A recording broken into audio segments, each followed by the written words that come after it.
Halo guys, selamat datang di 1% Podcast. 1% Podcast adalah bagian dari 1% startup life school terbesar di Indonesia. Dalam podcast ini kita bakal ngebahas topik-topik seputar kesehatan mental, pengembangan diri, serta edukasi life skills dengan tamu yang handal di bidangnya. Kami ingin kamu untuk bisa mendapatkan insight baru dan berkembang seenggaknya 1% setiap harinya. So that's all, enjoy 1% Podcast untuk hidup seutuhnya.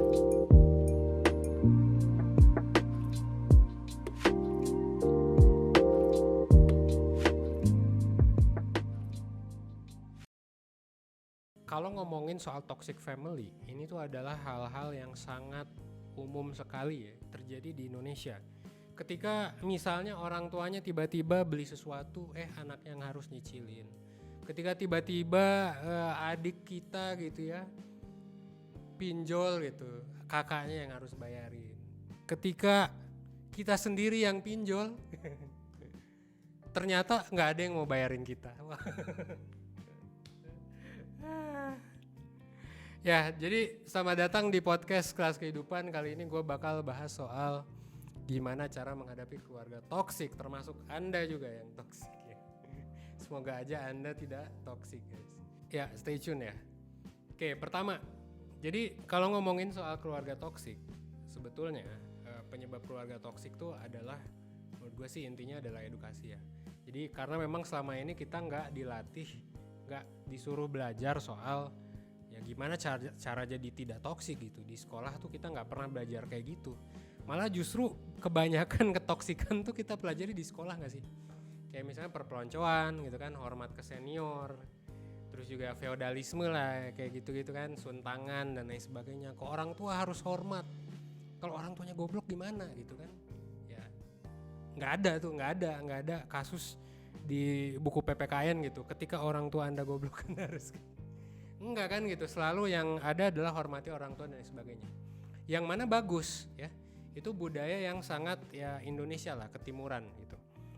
Dalam berbagai konteks bagus, kita ngebantu orang tua dan sebagainya. Tapi di banyak konteks juga bisa jadi buruk guys. Ya.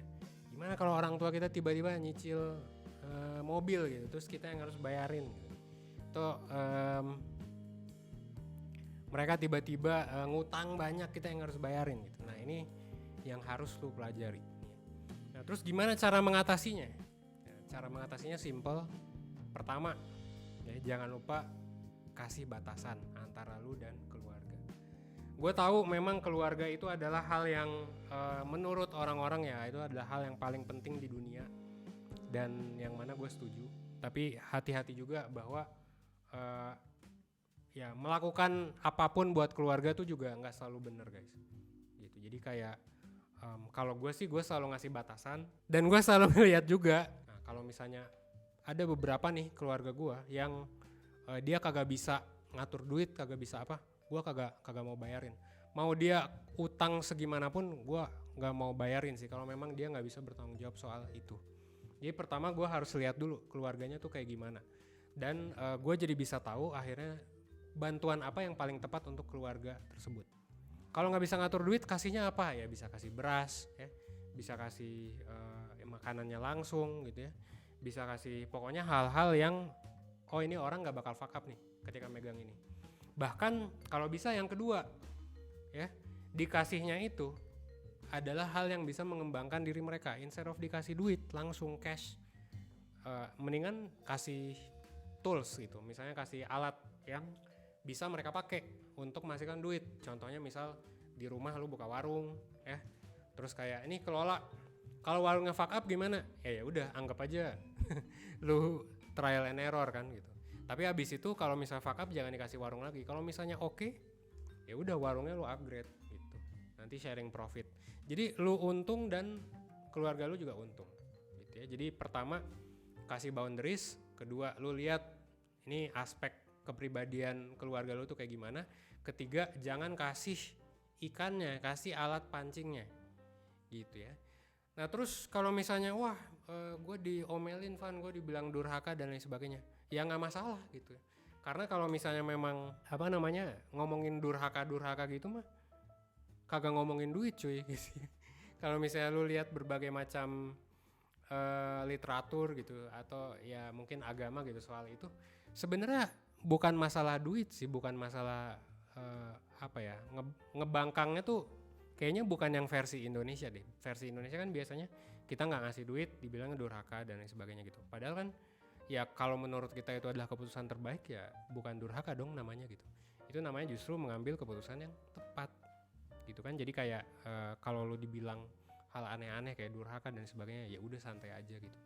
Tapi lu tetap bantuin ya orang itu sebisa lu, sesuai dengan batasan lu. Apalagi kalau lu udah punya keluarga sendiri. Keluarga sendiri kan misalnya lu udah punya istri atau lu udah punya suami gitu. Ya berarti lu lebih prioritasin keluarga lu sendiri dong gitu ya, daripada mungkin keluarga yang besar gitu. Tapi kalau memang lu bisa ngebantu, ya why not ngebantu. Tapi lagi-lagi sesuaikan dengan kepribadiannya.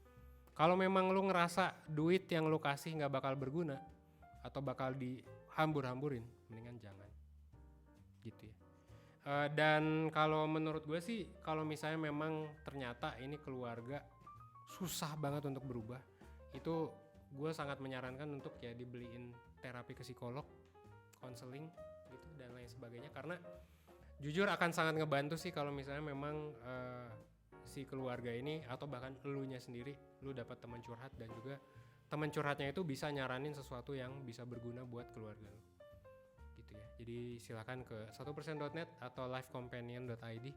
Itu di sana ada banyak pilihan psikolog yang bisa lu coba gitu ya. Dan gue pribadi gue belum pernah konseling keluarga sih ya, tapi gue pribadi jujur ketika konseling sama istri gue gitu ya, sebelum menikah sih sama calon istri berarti ya dulu, itu sangat ngebantu gue sih dalam mengatasi konflik atau potensi konflik yang akan ada di masa mendatang.